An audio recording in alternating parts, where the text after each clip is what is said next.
Hello everyone. तो अगर आप नीट की प्रिपरेशन कर रहे हो तो एक सवाल हर एस्पिरेंट के मन में आता है कि मुझे कोचिंग ज्वाइन करनी चाहिए या सेल्फ स्टडी करनी चाहिए।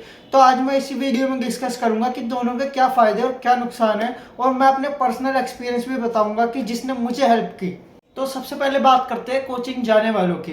कोचिंग जाने वालों को क्या फ़ायदा होता है? उनको ये फ़ायदा होता है कि उन्हें स्टडी का एक प्रॉपर प्लान मिल जाता है, एक स्ट्रक्चर मिल जाता है, उनके रेगुलर टेस्ट होते हैं जिसकी वजह से उन्हें कंपटीशन का फील भी आता है। और फ़ायदे क्या होते हैं कि उन्हें फ्रेंड्स मिल जाते हैं जिससे वो डिस्कस कर सकते हैं अलग अलग चीज़ें, वो उनके साथ ग्रुप स्टडी कर सकते हैं और थोड़ा बहुत इंजॉय भी कर सकते हैं।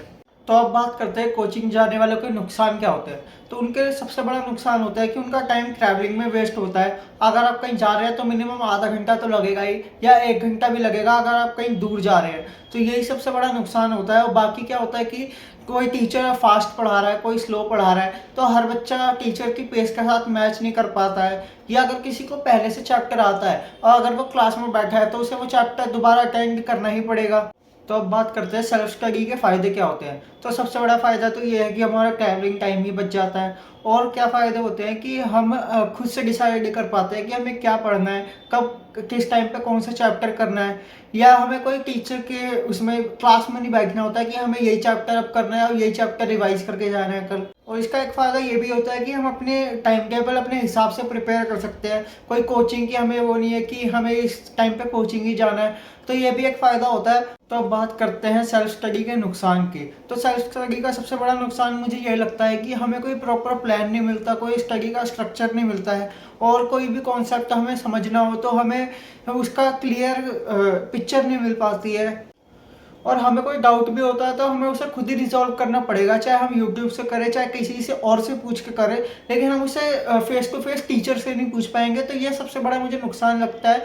और एक नुकसान ये है कि हमें कुछ चैप्टर ऐसे होता है कि उसमें कुछ एक्स्ट्रा पढ़ना पड़ता है, तो वो एक टीचर ही पढ़ा सकता है, हम कभी भी सेल्फ स्टडी से वो कर ही नहीं पाएंगे।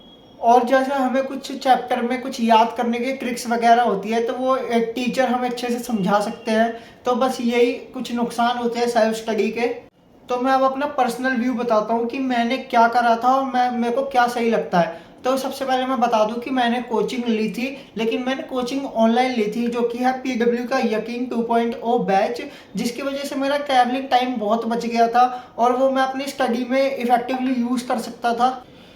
लेकिन सेल्फ स्टडी सबसे इंपॉर्टेंट रोल प्ले करती है, चाहे आप कोचिंग ऑफलाइन लो या ऑनलाइन लो, दोनों में आपको सेल्फ स्टडी तो करनी पड़ेगी। क्योंकि जब मैंने सेल्फ स्टडी करना स्टार्ट किया था तभी मुझे अपने आप में प्रोग्रेस दिखाई दी थी। तो मैं आपको ये कहना चाहता हूँ कि कोचिंग लेना इंपॉर्टेंट तो है, लेकिन अगर आप सोच रहे हैं कि मैं सेल्फ स्टडी से कर सकता हूँ तो ठीक है आपके लिए। लेकिन मैं अपना पर्सनल एक्सपीरियंस बता रहा हूँ कि कोचिंग तो ज़रूरी है ही, क्योंकि हर चैप्टर हमें देखना पड़ता है। कुछ चैप्टर होते हैं जो मैंने नहीं देखे थे, जैसे कि एक एनिमल किंगडम है जो मैंने कभी टीचर से पढ़ा ही नहीं है, वो खुद पढ़ा है, क्योंकि उसके एग्जाम्पल वगैरह लिख के याद करने होते हैं।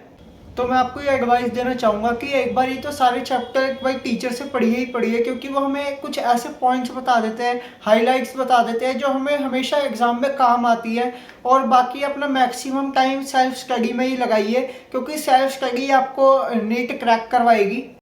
तो मैं वीडियो को समराइज करके यही बताना चाहूँगा कि कोचिंग भी इम्पोर्टेंट है और सेल्फ स्टडी भी इम्पोर्टेंट है। दोनों अपनी अपनी जगह अपने अपने टाइम पे करनी चाहिए और दोनों को इक्वल इम्पोर्टेंस देनी चाहिए। तो अगर आपका कोई थॉट है तो कमेंट्स में लिख देना, और चैनल को सब्सक्राइब करना मत भूलना। ऐसी मोटिवेशन और वीडियोस आती रहेंगी, व्लॉग्स आते रहेंगे।